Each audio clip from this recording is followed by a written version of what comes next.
तो भाई क्या हाल चाल। आई होप कि आप लोग सही होंगे। तो स्वागत है आप सभी का वीकली टेक्निकल रिकैप के अगले एपिसोड में, जिसमें मैं काफ़ी ज़्यादा अमेजिंग और इंटरेस्टिंग टेक्निकल अपडेट्स के बारे में बात करने वाला हूं। तो वीडियो काफ़ी ज़्यादा इंटरेस्टिंग होने वाली है, इसलिए वीडियो को लास्ट तक ज़रूर देखना।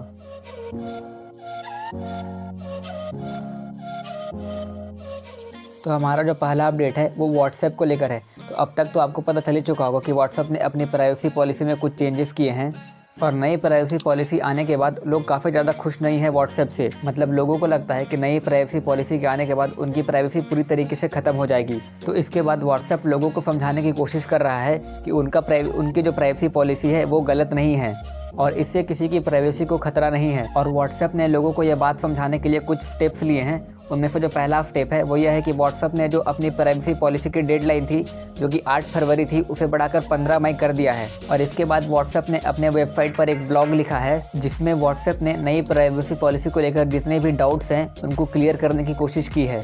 इसके बाद व्हाट्सएप ने अपने यूजर्स को व्हाट्सएप पर ही एक स्टोरी दिखाई, जिसमें वो खुद को जस्टिफाई करने की कोशिश कर रहा था। और उस स्टोरी के स्लाइड्स में व्हाट्सएप ने बस अच्छी बातों को बताया है और बहुत सारी बातों को छिपा लिया है, जिसके बारे में हम कभी फ्यूचर में बात करेंगे। मैं व्हाट्सएप के नए प्राइवेसी पॉलिसी और व्हाट्सएप के नए अल्टरनेटिव्स के बारे में पूरी एक डिटेल वीडियो बनाऊंगा, जो कि शायद कल मेरे चैनल पर आ जाएगी। तो व्हाट्सएप बहुत ज़्यादा कोशिश कर रहा है कि व्हाट्सएप के जो यूजर्स हैं वो व्हाट्सएप से स्विच ना करें। मैं आपको बता दूं कि सुप्रीम कोर्ट में व्हाट्सएप के खिलाफ एक पिटीशन दाखिल कर दिया गया है, और उस पिटीशन में व्हाट्सएप के ऊपर मोनोपोली का आरोप लगाया गया है। और ये भी कहा गया है कि व्हाट्सएप की जो नई प्राइवेसी पॉलिसी है ये यूजर की प्राइवेसी को पूरी तरीके से खत्म कर देती है। मुझे नहीं लगता कि इस पिटीशन का कोई फायदा होने वाला है, क्योंकि व्हाट्सएप ने कभी किसी को फोर्स नहीं किया है कि वो उसके प्लेटफॉर्म को यूज़ करे। व्हाट्सएप ने सिर्फ इतना कहा है कि अगर आपको हमारे प्लेटफॉर्म को यूज़ करना है तो आपको हमारी प्राइवेसी पॉलिसी को एक्सेप्ट करना होगा, और अगर आप हमारी प्राइवेसी पॉलिसी को एक्सेप्ट नहीं करते तो आप अपना अकाउंट यूज़ नहीं कर पाओगे। तो एट द एंड कंट्रोल आपके हाथ में है। अगर आपको व्हाट्सएप यूज़ करना है तो आप उसकी प्राइवेसी पॉलिसी को एक्सेप्ट करो, और नहीं करना है तो मत यूज़ करो। तो इसलिए मुझे नहीं लगता कि इस पिटीशन से व्हाट्सएप को ज़्यादा कुछ प्रॉब्लम होगा। हालांकि फिलहाल जो व्हाट्सएप की प्रॉब्लम बन रहा है वो है सिग्नल ऐप। सिग्नल भी एक मैसेजिंग ऐप है व्हाट्सएप की तरह। तो जिन लोगों को व्हाट्सएप की नई प्राइवेसी पॉलिसी समझ में नहीं आ रही है वो सिग्नल की तरफ जा रहे हैं। और मैं आपको बता दूं कि इतने ज़्यादा लोगों ने सिग्नल को डाउनलोड करना स्टार्ट कर दिया है कि सिग्नल जो ऐप है वो क्रैश हो गया था। हालांकि अब वो सही चल रहा है। वो कहते हैं ना, with great power comes great responsibilities. तो इसलिए अब सिग्नल को अपनी कमर कस लेनी चाहिए और अपने सारे सर्वर को मजबूत कर लेना चाहिए, ताकि फ्यूचर में ऐसा कोई क्रैश ना हो और सिग्नल के जो नए यूजर्स हैं वो सिग्नल से चिपके रहें। अब हम आगे बढ़ते हैं अपने अगले अपडेट की ओर। तो सैमसंग ने अपना much awaited F21 series launch कर दिया है। सैमसंग ने 3 फ़ोन लॉन्च किया है। जो पहला है वो है F21, जो दूसरा है F21 प्लस, और जो तीसरा है वो है F21 अल्ट्रा। इस सीरीज़ का जो सबसे लो वेरिएंट वाला फ़ोन है उसकी प्राइस 70,000 रुपीज़ है, और सबसे हाईएस्ट वेरिएंट वाले फ़ोन की प्राइस 1,06,000 रुपये है। और इस मोबाइल फ़ोन की सबसे खास बात यह है कि इसमें आपको एडेप्टिव रिफ्रेश रेट देखने को मिलता है, जिसके कारण ये मोबाइल फ़ोन एनर्जी एफिशिएंट बन जाते हैं। एडेप्टिव रिफ्रेश रेट होने के कारण आपके जो मोबाइल की बैटरी की खपत होती है वो काफ़ी कम होती है, और आपका मोबाइल फ़ोन की बैटरी काफ़ी देर तक चलती है। F21 की adaptive refresh rate 120 hertz to 48 hertz तक की है, जबकि F21 अल्ट्रा की एडेप्टिव रिफ्रेश रेट 120 हर्ट्ज़ से लेकर 10 हर्ट्ज़ तक की है। ये तो इस फ़ोन की अच्छी बात हो गई। और इस फ़ोन की जो बुरी बात है वो ये है कि आपको इस फ़ोन के बॉक्स के अंदर चार्जर नहीं मिलता, और ना ही ईयरफोन। तो जब एप्पल ने कुछ किया है और उसे कोई दूसरी कंपनी कॉपी ना करे, ऐसा कैसे हो सकता है? तो जब एप्पल ने अपना आईफोन से चार्जर हटा दिया है, तो अब सैमसंग भी वही करेगा, दूसरी कंपनियां भी वही करेंगी, और धीरे धीरे मोबाइल बॉक्स में चार्जर और ईयरफोन का मिलना प्राचीन बात हो जाएगी। जैसे कि अभी बहुत सारे लोग बोलते हैं कि हमारे ज़माने में ये हुआ करता था, हमारे ज़माने में वो हुआ करता था।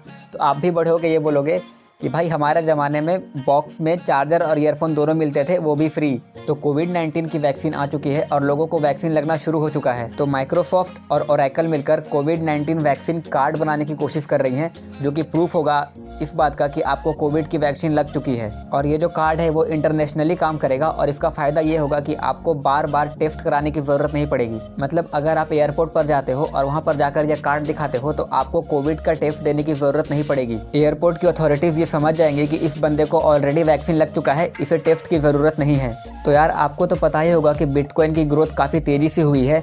अगर हम 2020 मार्च की बात करें तब बिटकॉइन की प्राइस लगभग 4 लाख रुपए के आसपास थी, और आज उसकी प्राइस लगभग 26 लाख के पार जा चुकी है। तो जिन लोगों ने 1 साल पहले भी बिटकॉइन में इन्वेस्ट किया होगा वो तो फिलहाल माला माल हो चुके होंगे। पर उन लोगों का क्या जिन्होंने बिटकॉइन में 2010, 2011, 2012 और 2013 के टाइम में इन्वेस्ट किया था, जब बिटकॉइन की प्राइस लगभग $1 के आसपास की थी। तो ऐसी एक स्टोरी सामने निकल कर आई है कि 2013 में यूके के एक आदमी ने एक हार्ड डिस्क को फेंक दिया था जिसमें 7,500 बिटकॉइन स्टोर थे। उन 7,500 बिटकॉइन की कीमत उस टाइम तो ज़्यादा नहीं थी, लेकिन आज उस 7,500 बिटकॉइन की कीमत लगभग $270 मिलियन की हो चुकी है। तो जैसे ही इस आदमी को बिटकॉइन की प्राइसिंग के बारे में पता चला और उसे पता चला कि वो कितना अमीर हो चुका है, तो इस आदमी ने अपने हार्ड डिस्क की खोज शुरू की, उस हार्ड डिस्क को जिसको इसने 2013 में फेंक दिया था। और इसके लिए उसने वहाँ की लोकल अथॉरिटीज़ से हेल्प मांगा।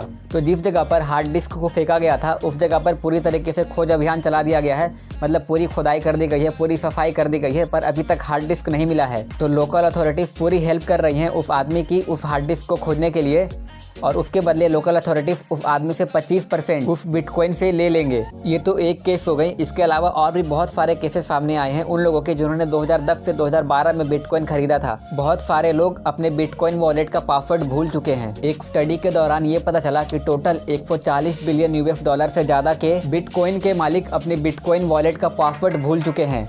होता यह है कि आपको आपका पासवर्ड गेस करने के लिए 10 चांस मिलते हैं, और अगर 10 चांसेस के बाद भी अपना पासवर्ड सही गेस नहीं कर पाते तो आपका जो बिटकॉइन वॉलेट होता है उसे सीज कर लिया जाता है और उसे रिकवर करना ऑलमोस्ट नेक्स्ट टू इम्पॉसिबल होता है। तो इसी के लिए एक वॉलेट रिकवरी सर्विस काम कर रही है जो कि लोगों का पासवर्ड गेस करने में हेल्प करती है। और इस रिकवरी सर्विस का यह कहना है कि उन्हें लगभग रोज 70 रिक्वेस्ट आते हैं बिटकॉइन वॉलेट की पासवर्ड की रिकवरी को लेकर। वैसे आप नीचे मुझे कमेंट करके बताओ कि अगर आपके इतने ज़्यादा पैसे फंस जाएं तो आपका क्या रिएक्शन होगा। अब हम आगे बढ़ते हैं अपने अगले और लास्ट अपडेट की ओर, और हमारा लास्ट अपडेट पबजी को लेकर है। तो हो सकता है कि पबजी फौजी से पहले आ जाए। तो ऐसे कुछ न्यूज़ सामने निकल कर आए हैं कि पबजी कॉर्पोरेशन पूरी कोशिश कर रहा है कि 26 जनवरी से पहले वो पबजी मोबाइल इंडिया में लॉन्च कर दे, क्योंकि पबजी फौजी से पहले अपना मार्केट ग्रैब करना चाहता है। तो जैसे ही फौजी ने अपना ट्रेलर लॉन्च किया तो उसके बाद काफ़ी ज़्यादा बज़ क्रिएट हो रहा था फौजी गेम को लेकर। तो इसलिए पबजी चाहता है कि वो फौजी से पहले लॉन्च हो जाए और अपना मार्केट ग्रैब कर ले। और ऐसे लीक सामने निकल कर आ रहे हैं कि शायद 19 जनवरी को पबजी मोबाइल इंडिया लॉन्च हो जाए। तो बस आज की वीडियो यहीं पे खत्म करते हैं। अगर वीडियो अच्छा लगा हो तो लाइक कर दो। आप नीचे मुझे कमेंट करके बताओ कि आपको सबसे ज़्यादा इंटरेस्टिंग अपडेट कौन सा लगा। और मैं बहुत दिन से गायब था और रेगुलरली वीडियो अपलोड नहीं कर रहा था, लेकिन अब मैं कोशिश करूँगा कि मैं रेगुलरली वीडियो अपलोड करूँ। तो अगर आपको टेक्निकल अपडेट्स देखना पसंद है तो मेरे चैनल को सब्सक्राइब कर लो। मिलते हैं अगले वीडियो में, तब तक के लिए टाटा।